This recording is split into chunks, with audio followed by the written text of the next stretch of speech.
आप देख रहे हैं न्यूज 24 पब्लिक लाइव। मैं हूं नेपाल सिंह राठौड़। करते हैं बुलेटिन की शुरुआत। नमस्कार, मैं हूं नेपाल सिंह राठौड़। आप देख रहे हैं न्यूज 24 पब्लिक लाइव। अंदाज वही, सोच नहीं।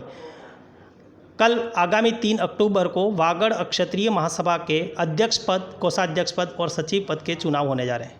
ऐसे में हमारे पास वर्तमान के वागड़ क्षत्रिय महासभा के अध्यक्ष प्रताप सिंह जी भैकरड़ हैं। आज हम इनसे जानेंगे कि वागड़ क्षत्रिय महासभा चुनाव के अध्यक्ष पद के लिए कौन कौन दावेदार हैं, उन अध्यक्ष पद के लिए उनके भाग्य का फैसला करने के लिए कितने वोटर हैं, किस चुनाव की पारदर्शिता क्या रहेगी, चुनाव स्थल क्या रहेगा और उनके अध्यक्ष पद के लिए कार्यकाल क्या रहेगा। आइए हम जानते हैं प्रताप सिंह जी भैकरड़ साहब से कि बताइए सर कि कल आपका जो वागड़ क्षत्रिय महासभा का चुनाव होने जा रहा है उसमें वर्तमान आप अध्यक्ष हैं, तो कल आगामी जो चुनाव हो जा रहे हैं उसमें अध्यक्ष पद के लिए दावेदार कौन कौन हैं, क्या रहेगी प्रक्रिया चुनाव की, उसके बारे में पूरा डिटेल बताएं। वागड़ क्षत्रिय महासभा जिला डूंगरपुर के चुनाव कल संपन्न होने जा रहे हैं और उसमें अब तक अध्यक्ष पद के लिए जो नाम सामने आ रहे हैं, नार सिंह जी घोड़ापला, प्रहलाद सिंह जी चिबूड़ा, रणजीत सिंह जी घिवोड़ा और मदन सिंह जी नौलियावाड़ा। और महामंत्री के लिए भोपाल सिंह जी पंवार, मनोहर सिंह जी रेलड़ा और कोषाध्यक्ष के लिए अभी तक कोई नाम जो है उजागर नहीं हुआ है। 3 पदों के लिए हमारे निर्वाचन कमेटी, निर्वाचन मंडल उनका चुनाव करता है। तत्पश्चात जिला कार्यकारिणी अन्य पदों पर मनोनयन करती है। ये चुनाव 3 वर्ष के लिए निर्वाचित होते हैं और 3 वर्ष के पश्चात अगली कार्यकारिणी के लिए चुनाव संपन्न कर दिए जाते हैं। कल जो है 10 बजे फॉर्म भरने का समय होगा, 10 से 11 तक। 11 से 12 जांच होगी और लगभग जो है 1:30 बजे के आसपास जो भी उम्मीदवार अपना फॉर्म विड्रॉल करना चाहेंगे वो कर सकते हैं और 1:30 से 2 चुनाव संपन्न करने के लिए चुनाव कमेटी जो है अपने बूथ व्यवस्था प्रारंभ कर देगी और 2 बजे के पश्चात आवश्यक हुआ तो मतदान प्रारंभ कर दिया जाएगा। ये मतदान करने के लिए हमारी जिला कार्यकारिणी कमेटी एक निर्वाचन मंडल का गठन करती है। निर्वाचन मंडल के अंदर लक्ष्मण सिंह जी गड़ा एकलंग जी जो पर्यवेक्षक हैं और उनके साथ जो 6 चुनाव अधिकारी हैं उनको हमने जोड़ा है। कुल मिलाकर के 7 चुनाव अधिकारियों की एक टीम होती है और उस चुनाव कार्यकारिणी ने मतदान की स्थिति बने इसके लिए उन्होंने पूर्ण अपनी जिम्मेदारी से और पूरी पारदर्शिता को ध्यान में रखते हुए 3 बूथों का गठन किया है।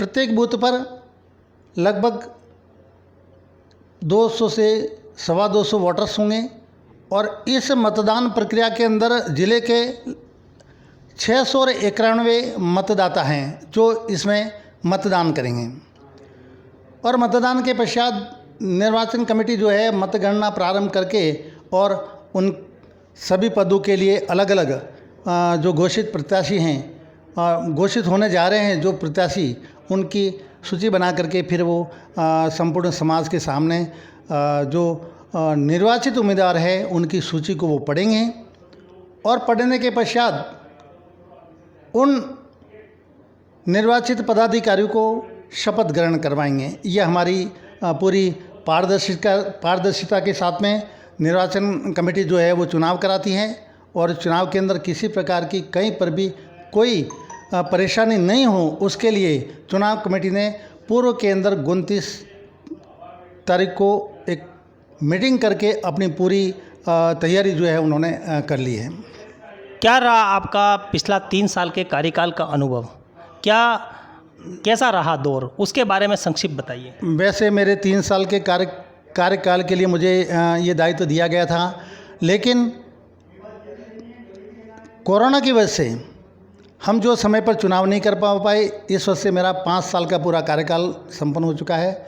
और मेरे कार्यकाल के दौरान मैंने जो ये दायित्व निर्वहन किया था, उस वक्त मैंने समाज के सामने एक ही बिंदु पर काम करने के लिए मैंने उनसे निवेदन किया था। और मेरी एक योजना थी, वो सिर्फ ये थी कि बिना कोष कुछ भी संभव नहीं है। हम भले बातें कर लें, हम ये कर लें, वो कर लें, लेकिन जब तक हमारे पास में कोष नहीं है तब तक हम कुछ भी नहीं कर सकें।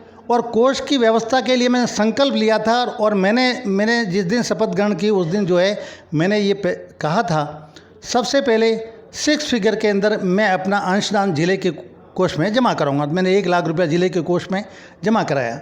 जिले में 1 लाख रुपया कोष जमा कराने का मतलब ये नहीं कि हमने सब काम कर लिया। मेरा ये था कि मैं आगे बढ़ कर के करूँगा तो मेरे ज़िले के अंदर सभी क्षत्रिय बंधु जो हैं कुछ न कुछ अपनी जिम्मेदारी समझ करके समाज के अंदर कोष के अंदर करेंगे। और उसका परिणाम ये हुआ कि प्रत्येक ब्लॉक पर विशेष करके आसपुर और सागवाड़ा के अंदर लोगों ने पैसा दिया। आज लाखों रुपये का काम हुआ, सागवाड़ा के अंदर जो है करोड़ों का काम हुआ, आसपुर के अंदर भी जो है काम हुआ। और ये एक कोष संग्रहण के अंदर सबसे बड़ी उपलब्धि मैं मान रहा हूँ। मेरे समाज ने, क्षत्रिय समाज ने इस भावना को समझा, बिना कोष से कुछ भी नहीं हो सकता है। ये पहला काम। और दूसरा जो है, हमारे संक्रमण काल चला और जिसमें सामाजिक समरसता बिगड़ने की स्थिति आई मेरे 1 साल के निर्वाचन के तुरंत बाद, तो मुझे पूरे समाज ने पूरे मनोयोग से मुझे सहयोग किया। और हमने सर समाज को जोड़ करके, जिसमें हमारे महाराज कुंवर साहब की प्रमुख भूमिका रही, और हमने एक ऐतिहासिक एक रैली करके हमने इस संक्रमण काल से दौर से निकलने का हमने प्रयास किया और उसमें सफलता भी मिली हमें। सर, आप वागड़ क्षत्रिय महासभा के पद से तो, अध्यक्ष से तो पदमुक्त हो जाएंगे, लेकिन क्या समाज के प्रति आपका अट्रैक्शन है वो क्या जारी रहेगा? खाली पद से मुक्त हो रहे हैं, लेकिन समाज सेवा के काम में आपका अब क्या रूप रहेगा? देखिए, कोई भी कार्यकारिणी जो निवर्तमान अपनी नवनिर्वाचित कार्यकारिणी को पद ग्रहण करवाती है, जब उनको पद ग्रहण करवाती है तो मेरी ये सोच है कि निवर्तमान कार्यकारिणी की जिम्मेदारी उनसे ज़्यादा बढ़ जाती है। उनके साथ कंधे से कंधे मिला करके उनके साथ चलने और अनुभव का उनको उपयोग कराने, और अपने जो पदाधिकारी हैं उन पदाधिकारियों को मार्गदर्शन करना, उनको जिम्मेदारी बताना और उनको समाज को साथ ले चलने की एक भावना है, उसके अंदर मोटिवेशन देना। चूँकि वो अनुभव पिछली कार्यकारिणी के पदाधिकारी के पास में होता है, ये जिम्मेदारी बन जाती है। और मैं उस कार्य को पूर्ण रूप से नई कार्यकारिणी को सहयोग प्रदान करूँगा। और मेरे सामर्थ्य के अनुसार, मेरी शारीरिक जो मेरी क्षमता है उसको ध्यान में रखते हुए जितना भी सहयोग हो सकेगा मैं करूँगा। क्योंकि आज की तारीख में मुझे ऐसा लगता है कि हमारी अगली कार्यकारिणी के सामने निश्चित रूप से एक अच्छे कोष की व्यवस्था जिले ने बनाई है, वो आगे बढ़ेगी और रचनात्मक कार्य के अंदर बढ़ोतरी होगी, ऐसा मेरा मानना है। धन्यवाद सर। ये थे हमारे साथ आदरणीय प्रताप सिंह जी बैकरड़, समाज के वर्तमान अध्यक्ष। इन्होंने आगामी चुनाव को लेकर पूरी अपनी रणनीति बताई, समाज के प्रति क्या दायित्व रहेगा वो बताया। धन्यवाद। News 24 पब्लिक लाइव चैनल को सब्सक्राइब, लाइक और शेयर करें।